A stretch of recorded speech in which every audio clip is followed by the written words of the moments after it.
Okay, there we go. Hello, everyone. I'm Lisa Twilley. I'm the director of the Women's Business Center here at Maryland Capital Enterprises. And I want to thank you all for joining us today. Just to give you some information about Maryland Capital, MCE, what we do. We're a nonprofit based here in Salisbury, and we serve all the entire Eastern Shore of Maryland, Baltimore City, Baltimore County, and Anne Arundel County. We do business consulting, marketing consulting, training classes such as this, and we also do small business loans.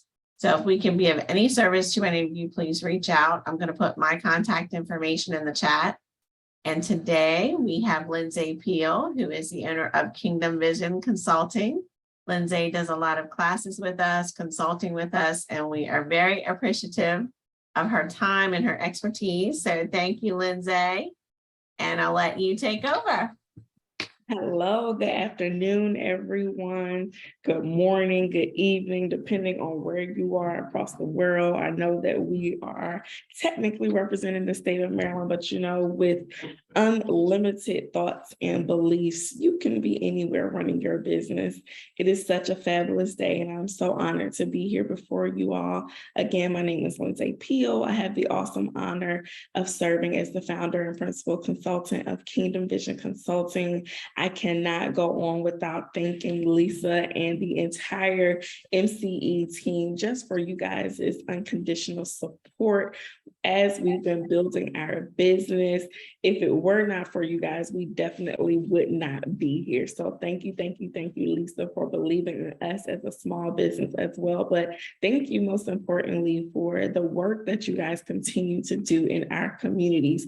If you all are not that familiar with MCE or the Women's Business Center, I advise you to please do your due diligence, go to their website, learn about the awesome programs, the other workshops that they have, learn about the awesome consultants they have that can provide you technical assistance with your business. Please, please, please do not let these resources slip through your fingers. So again, thank you, Lisa, and thank you to the entire MCE team. Oh, thank you. That was so nice. I felt Of honored. course. Praise report. Amen. Of course. You guys are a pillar in our community. And listen, you guys do not get enough credit, I don't think. I am going to share my screen here. Awesome. Just give me a thumbs up if you can see that. Perfect. So first of all, I want to thank all of the participants for showing up. You guys are making a very intentional step in investing in yourselves, right? So attending workshops, attending any type of business development, something, presentation workshop, even if it's one-on-one coaching, it is an investment in yourself. It is an investment in your business. And that is also worthy of praise and appreciation. So shout out to you all for being here today. I thank you for realizing that you have a need, and hopefully this presentation will help to fill that need for you. And if not this one, then hopefully you're going to keep coming back and getting more and more and more to pour into your cup. So today, this is going to be a part 2 of our business basic finances, and we're going to put a spin on it today. I want to spend some time teaching you all about how to build business credit, especially when you think about running a business that ultimately you guys want to be an enterprise, right?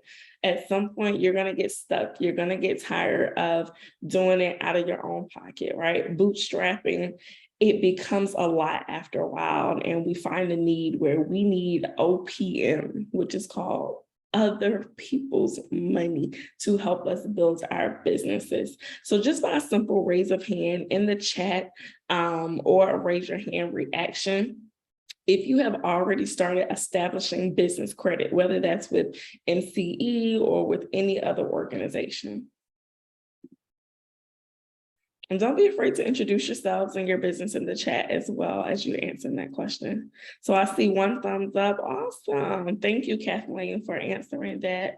I am hoping that you feel equipped with the business credit that you do have, that it can carry you in this season in your business. If not, I definitely want to make sure that you get the support that you need through NCE or through this workshop to feel fulfilled, but also to feel knowledgeable about the process. It looked like Chef Tasha, you were about to say something or reacting. And if not, my apologies. I saw something going on with your audio. Awesome. So my background is in finance, right? When people typically ask, well, how did you get started? I really feel like I just kind of bumped into it. It was obviously my purpose before I knew it was my purpose. I started as a part-time teller within the banking system while I was in college. And I loved the community interaction. I love being able to provide financial education to a lot of communities who wouldn't typically get financial education. A lot of communities don't necessarily have financial conversations at the dinner table, or we don't grow up necessarily hearing our neighbors and family members talking about financial wealth. So being in the banking space, being surrounded by a number of financial professionals who literally spent their time educating the community was something that was very near and dear to my heart. Once I graduated from the illustrious Howard University, I stayed in the industry, and I was fortunate enough to have a thriving career in the banking space, starting as a part-time teller. And before I transitioned into full-time entrepreneurship, I was a branch manager and business development officer of 2 branch locations in Baltimore City. So I love the work that I do. I'm very passionate about supporting business owners and throughout their entrepreneurship journey. But what also makes us different is that at Kingdom Vision Consulting, we not only prioritize your business finances as that business owner, we also prioritize your personal finances. It is very personal to us. If you are a CEO, then you probably know from experience that your personal finances and your business finances are almost like 2 married entities, right? So while they are technically different, they technically have different credit profiles, they technically have, you have a social, your business has an EIN. However, they're almost married, because what happens with one can directly impact the next, and vice versa. Personally, if we're not taking care of our financial foundation, that may prohibit us from being able to really allowing our business to be all that it can be, but also in business. And if the business is not financially performing, or if we're not necessarily keeping track of our data, our numbers effectively and efficiently, then that can also hinder us from achieving the personal financial goals that we have for ourselves.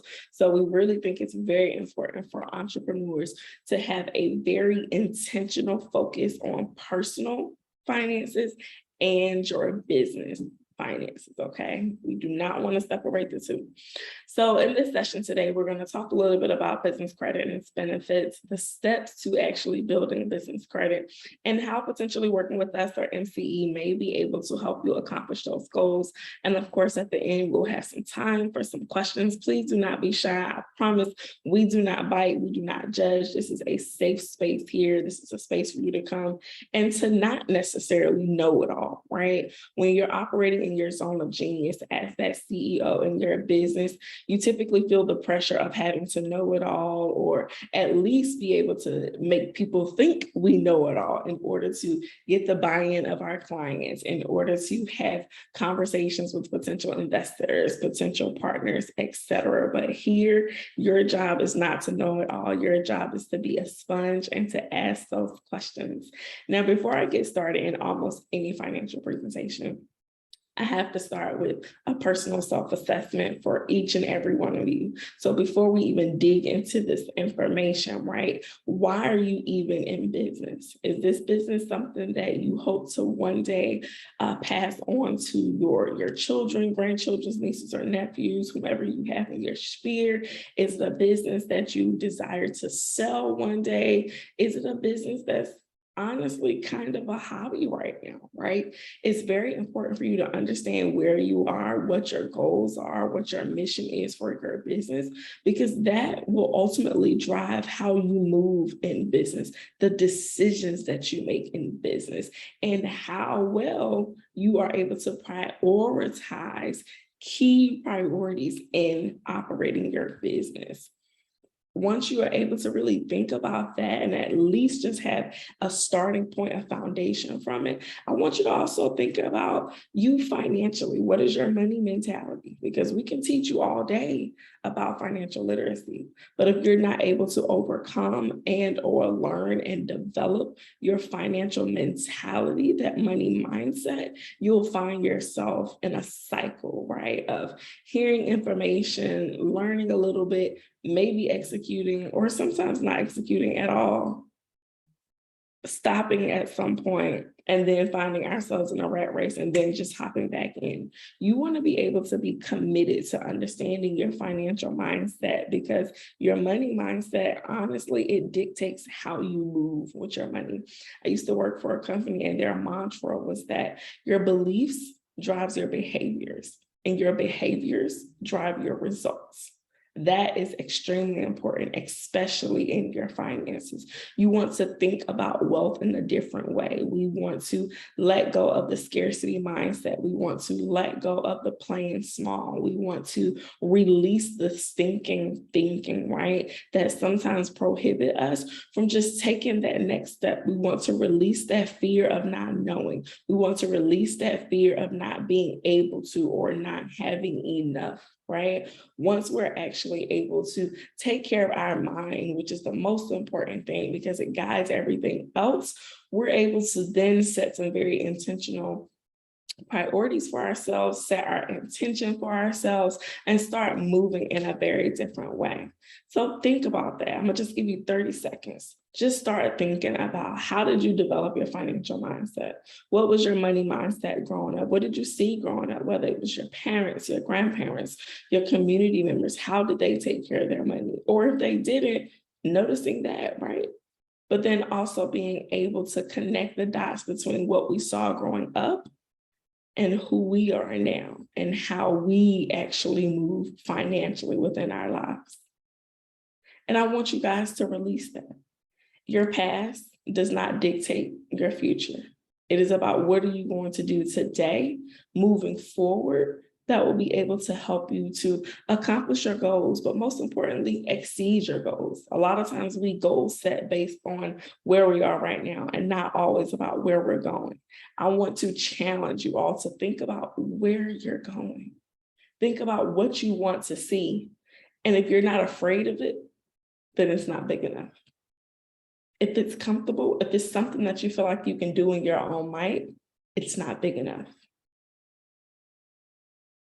All right, now we got that out the way, right? Because I just feel like it's just so important to start there before you start learning information. Because what happens if we don't take care of our money mindset, if we don't start to just think about and reflect on where we come from, why we think the way we do, why we move the way we move, then we will never really be able to make impactful change that will last us a lifetime. Because we want to make positive financial change that not only impact you in your future, but the future and change the trajectory of your family lineage, but also the communities and everyone around you. One of my favorite quotes is that entrepreneurship is living a few years of your life like most people won't. Most people won't make those sacrifices. Most people won't focus on that personal development so that you can spend the rest of your life like most people can. I know that I want to be wealthy, right? I know that I want to retire early. I do not want to even slave in my own businesses forever, right?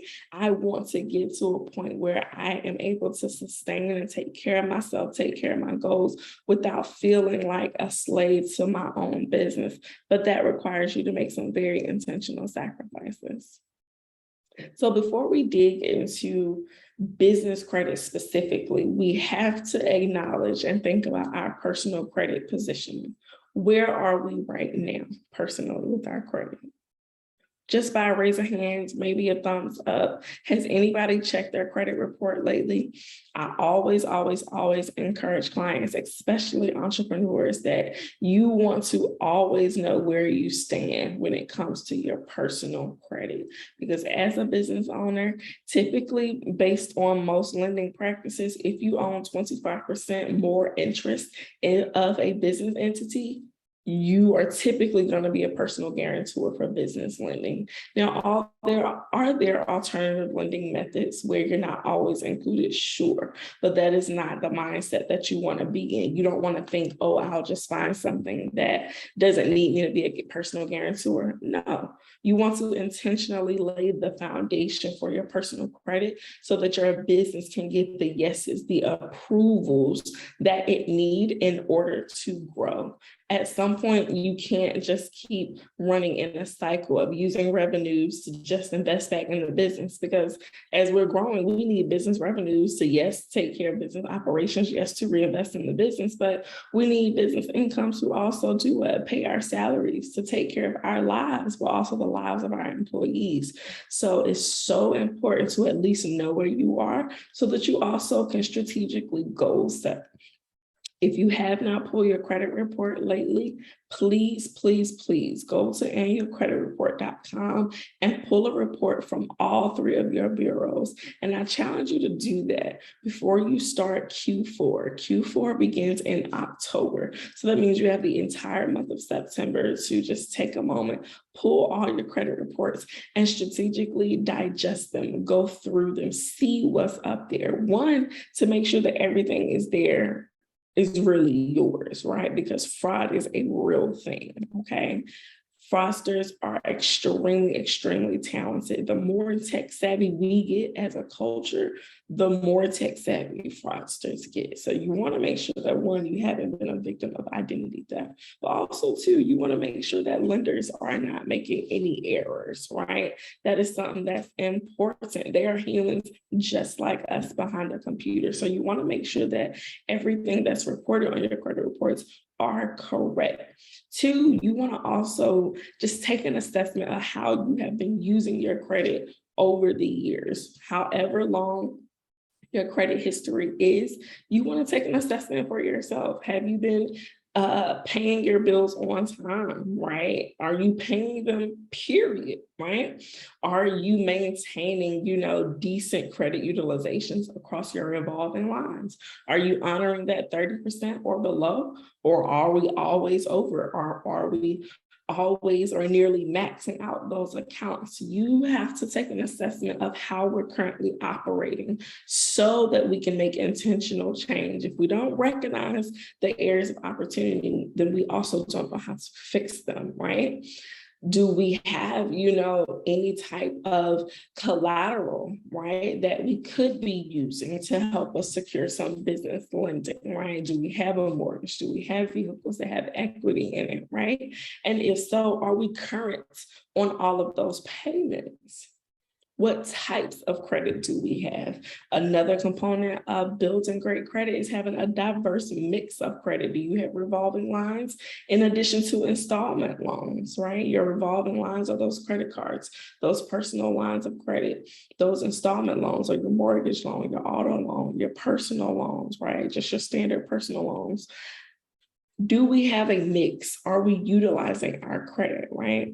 Most people, you might hear them say cash is king, but one, it's only king if you have a lot of it. And two, credit will always be queen. A lot of times credit can get you places that cash may or may not even be able to get you, and vice versa sometimes. So it's super important as a business owner, make sure that we understand our personal credit profile, right? How are we showing up to a lender personally before we ask them for anything for our business? We're going to get into today just a little bit about business credit, what building a business profile looks like, the types of business credit that you can access, but also how to keep up with your business credit reporting, okay? So the first step to really being able to build business credit intentionally, right, is to make sure that your business is credible. You want to make sure that you have a legit business that looks like a legit business to someone who does not know you. Typically, when it comes to the business lending process, you all will never really meet the underwriter. You will meet that loan officer, right, who's collecting the information, who's getting to know you, who's getting to understand your business story, but you don't typically meet the people behind the scenes who are actually making the decision on your business. So we want to to make sure that underwriter who you typically won't meet, right, if they Google your business, it shows up as a legit business. Credibility is super important because ultimately it's the perception that your lenders, vendors, any other creditors may have on your business. Okay, we're going to go over the things that will make your business credible. The first thing is your business name, right? Is it legal? Are you using a name that you have actually established an entity for according to your state? If you are using a trade name, have you actually established a trade name certification under that legal business entity? I've met clients who are using one name, but that's not the name that they have legally attached to themselves according to their state website. It is so important, one, to protect yourself legally, right? You don't want to be using a name and then because it's not necessarily legally established, someone else steals your name. So you want to protect yourself that way. But also, two, we want to make sure that we're dotting all of our I's and crossing all of our T's when it comes to credibility. Legally establish your business and make sure that across all of your documentations, whether it's your articles of incorporation or organization, your licenses, permits, bank statements, etc., you want to make sure that your business name is the same across all of your documents. Okay, it is super important. You do not want spelling errors. Okay. It's just like when it comes to your personal credit report, how you will see your name up there misspelled sometimes based on that lender, whomever, whatever application you submit or whatever account you have attached to that misspelled name. You don't want that in your business. You don't want that personally, but you definitely don't want that in your business. Sometimes that can be the small decision between an approved loan and a declined loan, right? Another thing is that you want to understand your business industry. Are you in an industry that's kind of on the restricted list for lenders, right? And just because it's restricted doesn't mean that you can't get the funding for it. It just means that there may be an additional challenge to do so, okay? Do you also know your NAICS and your SIC code? Do you know how your business is structured industry-wise, right? Your lenders are going to want to know this. But also, too, you want to know it for yourself. I'm not sure if you guys have what we call a capability statement prepared for your business, but this is where you have like a small, brief business executive summary of who you are, what you do, the services that you offer, any type of codes attached to your business, any type of certifications that you have. If you are a minority or women-owned business, you have that information up there too. But you also want to have your NAICS and your SIC code up there. These are also things that will be required if you want your SANS number, if you want to do business with the local government. These are things that you absolutely want to know. Another thing is your business address, right? Do you have a real solid business address that is used for your business? Now, this is sometimes a touchy subject, right? Because we have a lot of businesses that are home-based businesses. So a lot of times we're using our home address for the business. Can you do it? Sure. But sometimes in the lending world, it can be frowned upon, right? And it's not that you're necessarily doing something wrong. It's just one of those things that lenders will look at and consider. I remember about a year and some change ago, I was using a UPS box as my business address, and I was declined a business credit card specifically because of the address. So it's something that you want to be mindful of. You want to know that, hey, this could come up in conversation, but it's not something that prompts immediate change, right? However, if you do want to be proactive, if you know that you're going to be applying for lending and lending beyond like your bank, potentially lending beyond your CDFIs, you just want to make sure that you're checking those dots. I personally use a virtual box, and that is at a co-working space where they offer the feature to collect the mail for me. So one, I have a real business address. It's a brick and mortar, a physical address. So if a lender Googles my business, it's attached to a real building that services businesses.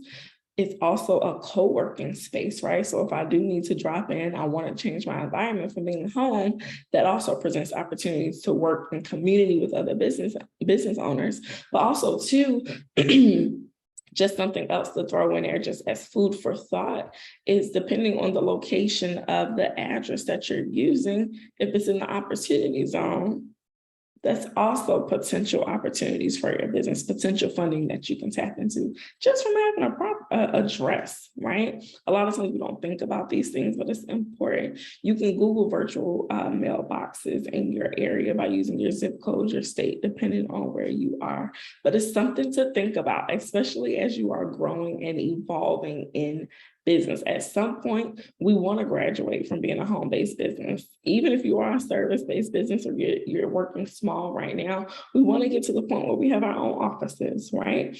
Where our business is making enough money to take care of our salaries, take care of its operations, and have its own location, right? That's something that we can think about. That's something that it is absolutely attainable if that's something that you want to do.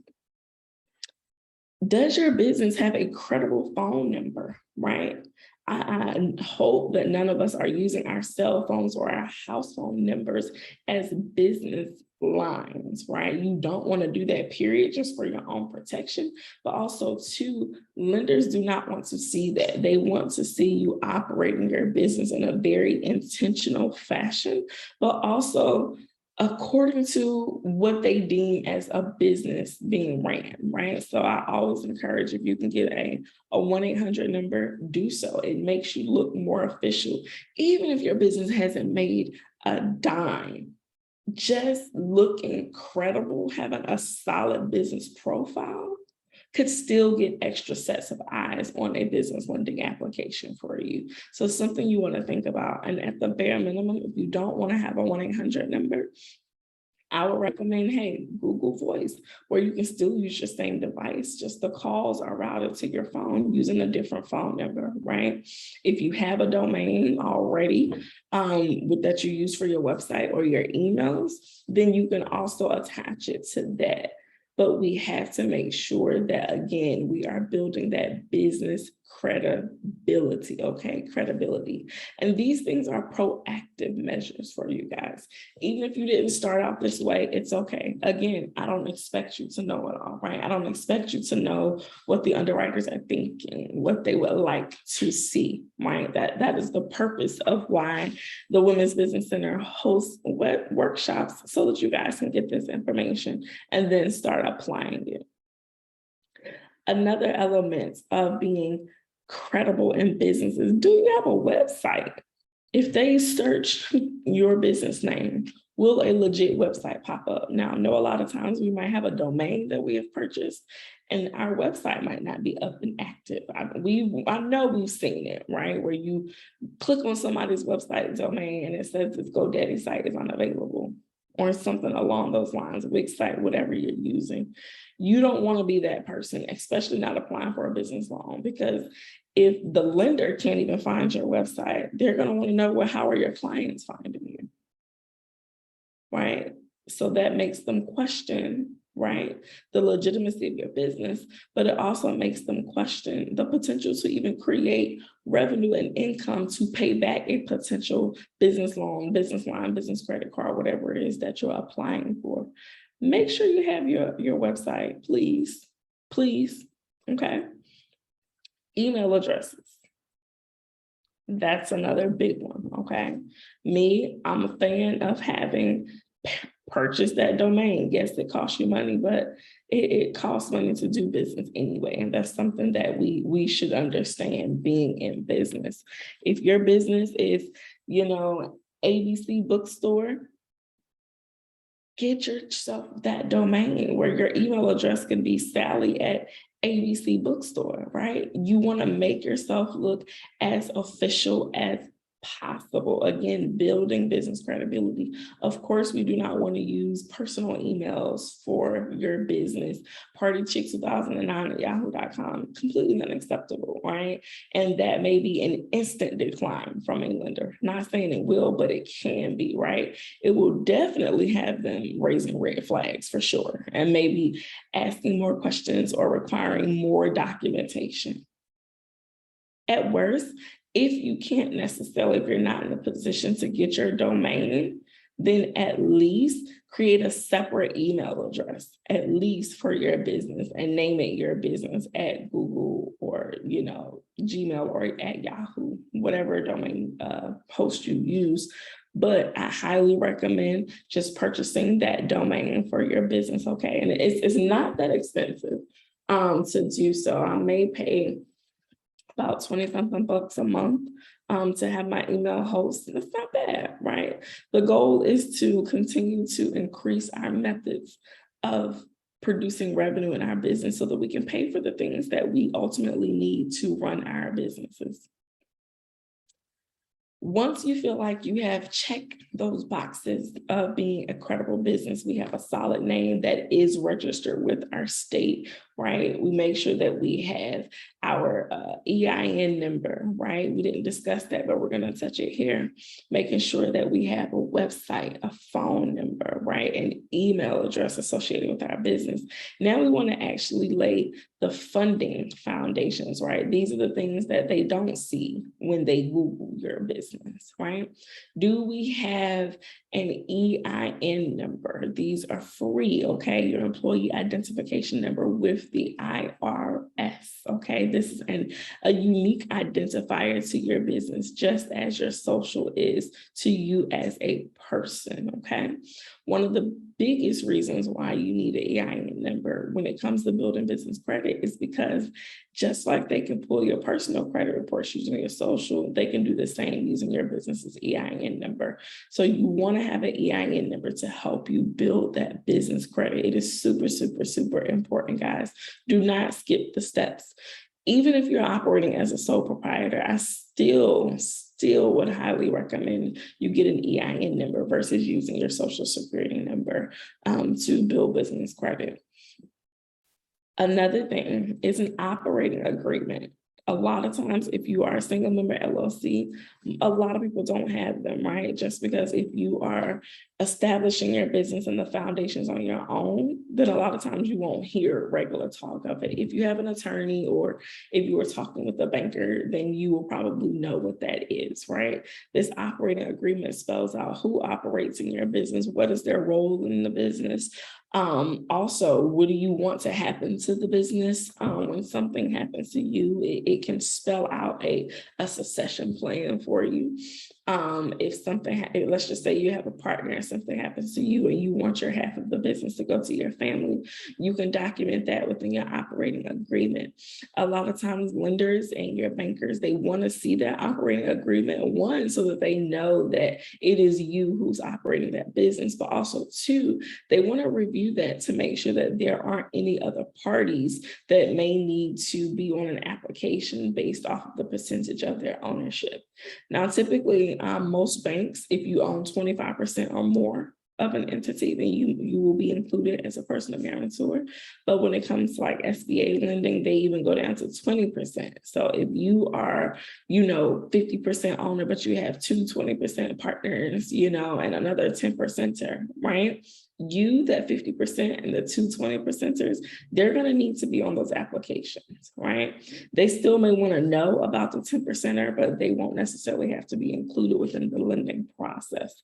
But we want to make sure that we at least have these things in place, right? You don't want to walk into a bank or pull up, to a conversation with MCE and we're not prepared. We don't have our documents because one, that prolongs the lending process. And most people don't realize that a lot of times we think it's just the institution that takes forever. No, a lot of times it's us too, as the business owners who don't come prepared. We might not have our updated financial statements. We might not have our operating agreement. We might not be able to locate our EIN numbers, et cetera. You want to make sure that you have this information. And I always recommend have it somewhere digitally where if you're out and about having a conversation with a potential investor or partner, you can pull up this information, right? If you're at a bank, you stop in to do a deposit and they say, hey, I want to introduce you to our new business banker. You want to be able to at least be able to have a thorough conversation about your business, who you are, what you do, what your numbers are, right? But also, what are your goals? What are you looking for? How can they truly support you? And when they ask, how can I help you? You don't want to just say no or nothing, right? Or I don't know. Right? There's always something. If you're operating in business, we should have goals. We should have KPIs, key performance indicators that we're thinking about, that we're constantly working towards. And we want as many people to support us in that journey as possible. But if we don't know this information, if we don't know how to articulate it, it's almost impossible to get the support that we need, okay? Once you have that entity established, that EIN number and your operating agreement, again, you want to make sure that this information is solid across the board. You want to make sure that your banking institutions have this information. Well, one, you can't open your accounts without them, but two, you want to make sure that any lenders that you're working with, that they have this adequate and correct information, okay? It's super important. It may seem small and it may seem redundant to some of you, but I promise it is so important. And I've seen so many people not have those things, okay? And sometimes banks and institutions will have to say, no, not this time, if we don't have our things in order. Another key element of building, right, your funding foundations to get that yes is having a business bank account. Are your bank accounts separate? Okay. And when I say separate, I mean, are we not commingling funds, right? Some people, we might have a business account, but then we're still using the business account for a lot of our personal transactions. We can't keep doing that, right? It is so important to have a separate business account that operates separately as just your business account, where we don't have our personal bills coming out of the business account. We're not eating out all the time from our business account because one, all meals aren't write-offs anyway, not 100%. So that's more of a myth, right? That we think. But most importantly, if a lender asks you to submit your bank statements, what will they see? What questions will pop up in their head? You want to make sure that your records are clean.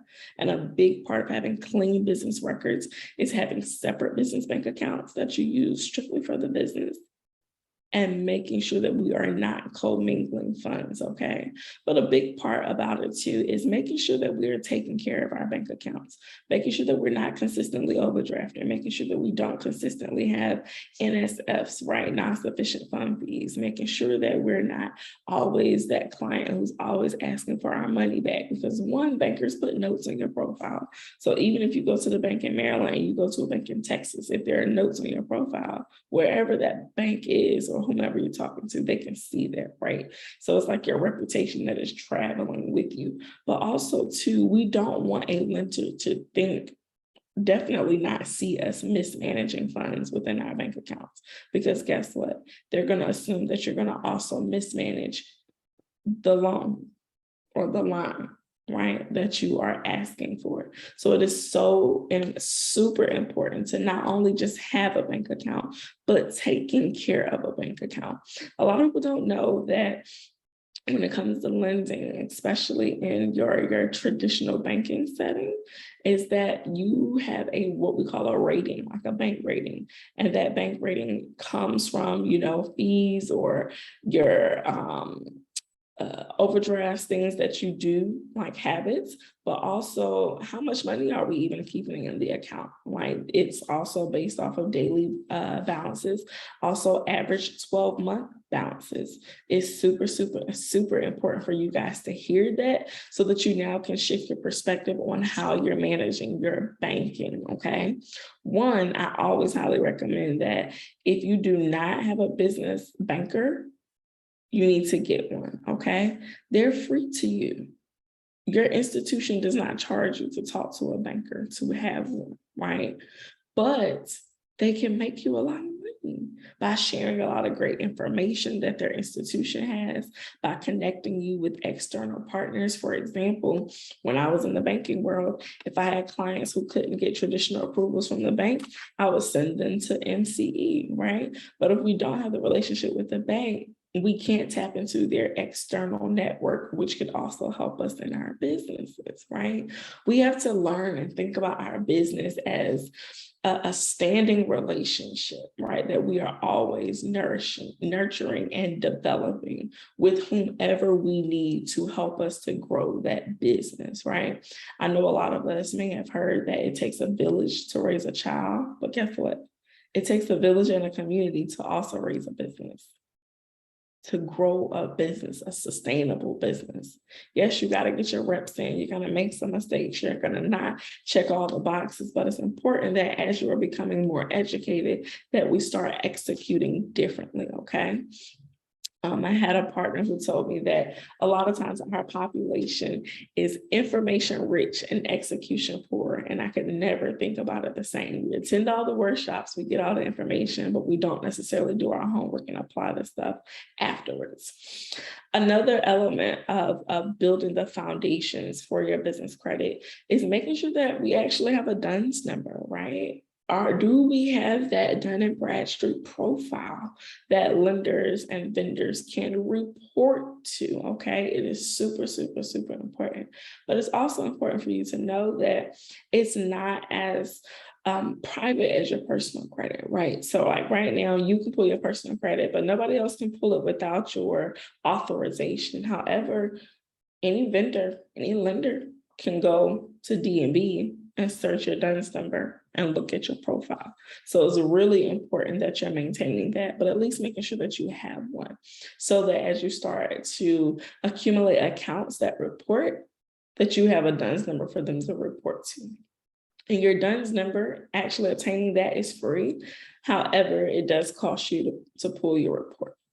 You know, it's the cost of doing business. But it's important for you to also know that DNB isn't the only business credit report that you're checking, right? You want to also understand that Equifax, Experian, they have business credit profiles as well, okay? Now, of course, different lenders, you know, they report to different business credit bureaus, similarly to personal credit bureaus. You know, you might have a lender who only reports to 2 of your personal credit vendors, and not the other one. It happens like that often, super often in business lending, okay? So it is super, super important for us to cover our bases. So whomever we're working with, we have something that they can report to positively. But it's also important for you to understand how your business credit score works, right? Which is typically called a PAYDEX score.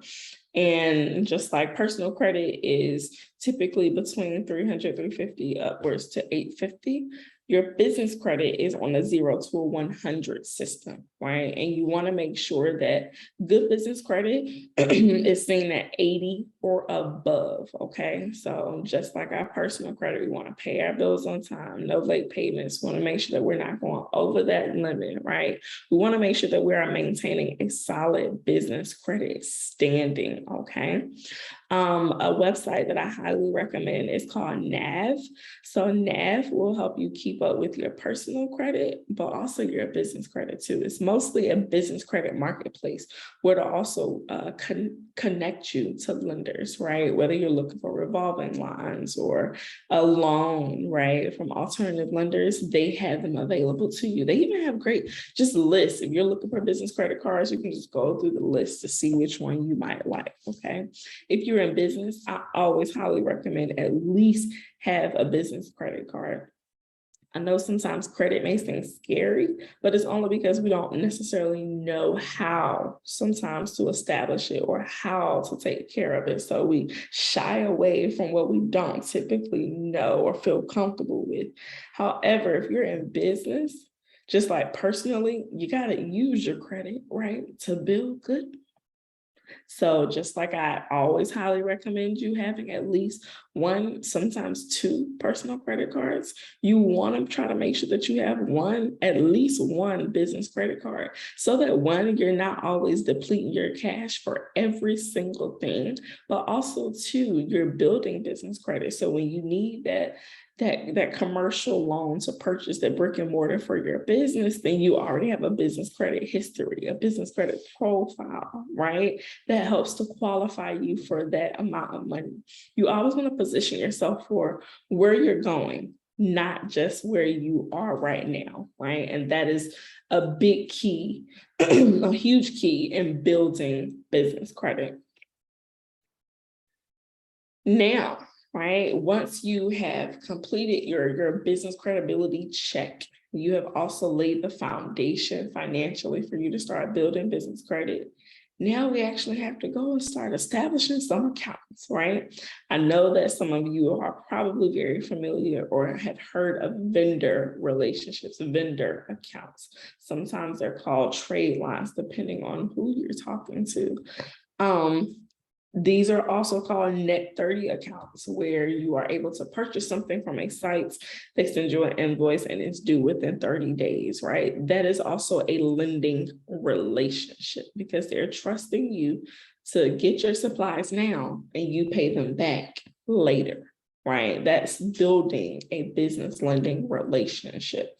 And you can tap into a number of vendors that are familiar to some of us: Uline, Granger, HD Supply, Zoro, Wix Fleet.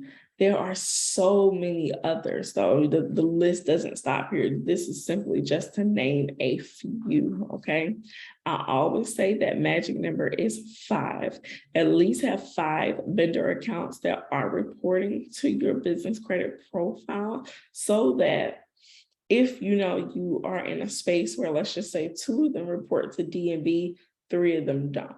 Let's just say 4 of them are reporting to Experian, 1 of them aren't. You want to make sure that you have a diverse portfolio of them. So depending on where they report, you're building some type of good credit, a little sprinkling it across your business credit profiles. But also too is that, just like with your personal credit, they ask for you to have a credit mix. You want to show them that you can have a mix of vendors that you do business with, but all good business. Some of the vendors that you may currently work with in your business, they may already have net 30 accounts. You just may or may not know about them, okay? So it's super important that now that you have this information, you go and intentionally start establishing these relationships. If you have vendors that already offer them, ask them, okay, if you could take advantage of a net 30 account. And I always ask them too, if they report to your business credit, and if so, which credit bureau are they reporting to? Not everybody reports. It kind of comes with the territory. Not everybody reports, but that doesn't mean that you don't need to use the vendor, right? So it's super important that we know this information and that we can go and start executing. So once you have your vendor trade line, your vendor accounts in place, and you've been using them, at least try to have 5. And then even if you're just buying toilet tissue, paper towels, they might be a little bit more expensive using these platforms. But again, we're thinking big picture. We're thinking about the purpose, right? And our purpose is to build these business credit relationships. Once we have these vendor accounts that are reporting, you're going to see your business credit score either become established and or grow, especially as we take care of these relationships. That will allow you to start tapping into other business credit opportunities. So actual trade lines, you have companies that will give you a certain dollar amount in like a line that you can use, right? So it'll be similar to that net 30 account, except you have an available line to use. Just like with a credit card, you have an available limit to use, and then you can pay on that per month. You can also start taking advantage, of those business credit cards. Now, Depending on your personal credit profile, that will really be a deciding factor on which way you need to go. If you already have great personal credit, you may be able to skip some steps, right? I'm not saying to skip them because it always improves your chances to just get more. But to start out, you might not need a vendor account to start out. You may be able to go and get a business credit card from the jump if you have good personal credit already. Everybody's situation is different. However, just a general rule of thumb, everybody at least start building those vendor relationships, especially if we have challenged personal credit, right? If that's an area of opportunity that we're working on, then we at least still want to be establishing that business credit profile so that we can still get access to the funding that we need. That goes so that we can gain access to term loans, equipment loans to grow our businesses, okay? Another one of my favorite lending solutions is working with CDFIs. These are community development financial institutions, such as Maryland Capital Enterprises, where these are nonprofit entities that they get grant funding, right, from the big boys, the foundations, the big banks the big bank who might say no to your loan, they will grant funding to these CDFIs so the CDFIs can provide more flexibility to say yes to your loan potentially. When it comes to working with CDFI relationships, it is not all about your credit, right? It's about the entire story. It's about where's the business going, right? Can we create a story for this business? Can we create great projections for this business, right? About who's behind the business also.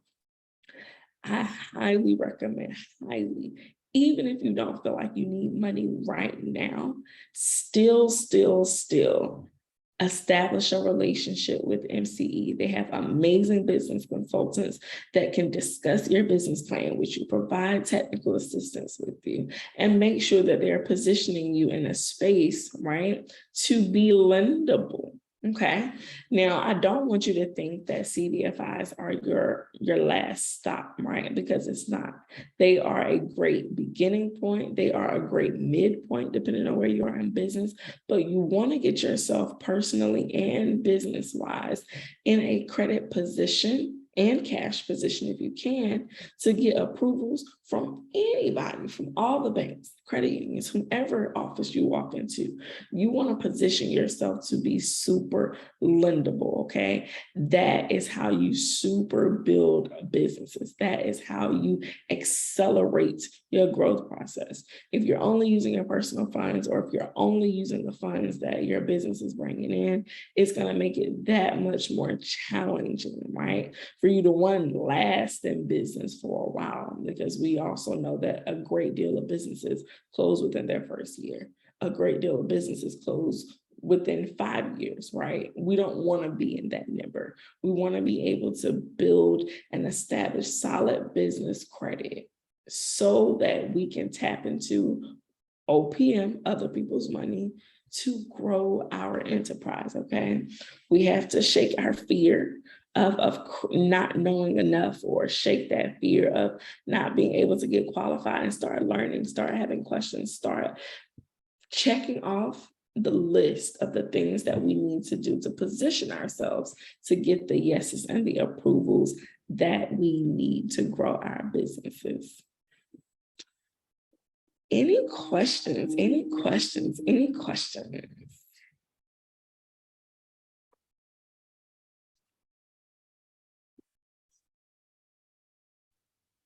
No questions. Let me check the chat. I hope that this was great information for you. Awesome. I see a hand. I'm gonna ask you to unmute yourself and ask you a question. I don't want to butcher your name, so please tell us how to pronounce your name. Yeah, my name is Wajiko Kagira Kagbo, and I love your presentation. Although I'm not into that level, I just finished my business startup with Maryland Innovation Center. And where I am now is just getting to the next stage, like how do I register my business and go through all what you're talking about. My handicap is right now, no money. So I know I need to start a website, I have to do my social media. I have to register, have a lawyer, because it's going to be a trial for business. The concept that bridging the African American or diaspora to their roots in Africa. And everybody think, even the lecturers thought it's a great concept, but now I'm stuck. I finished on July 28th, and now here I am. You're saying all that. So where do I go now? I have no money to start a website. How do I promote myself and market myself at this level? And I don't have any income at all. So the biggest thing sometimes the biggest pill that we have to swallow is that before we even get revenue as an owner of that business, a lot of times we have to put in our owner's investment, right? What do you personally have? Do you have personal savings, right, that you have set aside to start this business? Do you have, I know I don't necessarily always encourage it, but do we have personal credit that we can use to kind of get our business off the ground?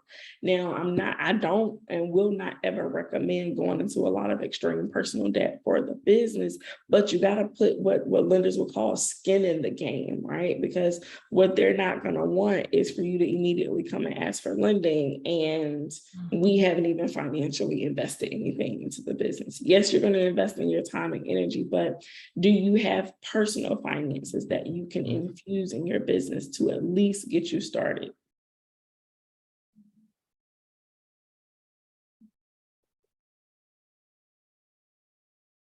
That was a question you can answer, but I also understand that it's personal, so you may not want to answer that in public. So what I would say is do a personal self-assessment to see where you are, and a big way to do that is to complete what I call a personal financial statement, where you're able to write out all of your assets, whether that's cash in the bank, whether that's a vehicle, a home that you have, or either other great values. You also write down your assets, your liabilities, any loans, anything that you're paying on, so that you can also see where you are to see what flexibility that you have. You may have some retirement funds that you might feel confident enough in your business to borrow from to start that business. You might have a certain type of life insurance policy that you can tap into to borrow from to start that business. So it's important to do that personal assessment. And I think that you're in a great space, especially before you start the business, so that you can already see in advance what it is that you personally have to offer your new business that you are blooming. I hope that answered your question.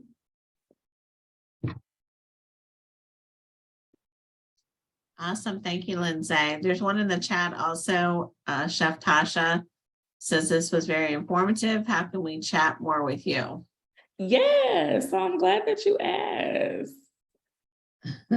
Boom. So one, I definitely recommend that everybody keep up with us on social media. We're on Instagram, LinkedIn, and Facebook at Kingdom Vision Consults. You can also shoot us an email at info@kingdomvisionconsults.com, or go to our website, and there's also a link there that will take you to our inquiry form directly. Thank you for asking that, Chef Tasha. I see we have another hand too, Miss Mary Banks. Yes, this was pretty good, and I definitely want to inquire more about your services. With that being said, where does your a business sales go come into play? Because I feel like that's part of when a bank would feel comfortable loaning money. I don't know if that's that when they ask you, for your bank statements, that they're actually looking for your sales. But where does that go into play when it comes to building your building your business credit and securing loans? Absolutely. So one, that is the biggest part of any application process. One of the first questions they're going to ask you, they're going to collect personal demographic information, but they're going to ask you, what is your business revenues? How much is your business making per year? So it's a part of the application, but also too, it should be a part of your financial statements that you keep updated. And I recommend at least updating them at a minimum on a quarterly basis. But if you do have an accounting relationship, maintaining them on a monthly basis is even better, where you have updated profit and loss statements, where you have updated income statements, updated balance sheets, right? Because having these documents in advance will also help with that lending process, because they're typically going to ask for them. Okay, that's That's a good. great question. Okay, great. And I don't know if now's the best time, but I'm just curious, could you say a little bit more what your company does? Yep, absolutely. So Okay. we are a financial services firm that specializes specifically in CEO financial planning. And really what that explains is we take the CEO, that business owner, and look at your personal and business financial standing. So where are we personally, where are we business-wise, and where are we trying to go? And we focus on 5 key areas of finances known as CLASS specifically. So credit worthiness, we make sure that we provide personal and business credit coaching to help you reach your next goals.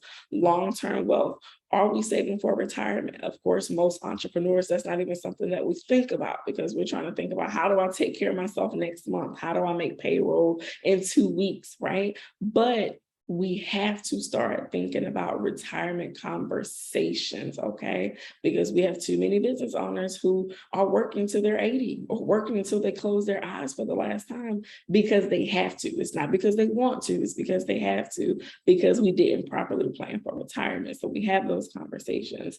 Asset protection. Do we have proper insurance coverage, right? Because first of all, GoFundMe isn't sexy. All right, it's just not sexy. We're leaving, our families to mourn us, but we also don't want to necessarily leave them in a financial slump either, right? That dual hurt does not help the next generation. And plus, we've been starting over, I feel like, every generation after the next. It's time for us to really start establishing generational wealth, something that can be passed down. A great way to do that is through having great insurance. But also, too, another part of asset protection is estate planning. Are we having those tough conversations? What happens to our assets when something happens to us? When we close our eyes, what will happen to our business? Right? Are we passing it down? Are we selling it? Are we succession planning? Do we have a will at the bare minimum, right? Are we thinking about establishing trust funds for our children? We're having those types of coaching conversations. Strategic banking relationships, making sure that our clients understand the importance of having a sponsor in the bank, that business banker who gets to know you, who gets to know your business, to help you advocate, right, when it comes to business lending with underwriters, but also too, so that they keep you informed with what's happening. Let's think about PPP. When PPP first came out, if people didn't have a business banker, a lot of times they missed out on the information. They just didn't know, right? But two, if they didn't have a relationship with that business banker, a lot of times some applications didn't get pushed through. It's unfortunate. However, it's so important as a business owner that you know who you need on your financial dream team. And then strategic asset accumulation. We make sure that as business owners, my clients are thinking intentionally about what are we acquiring.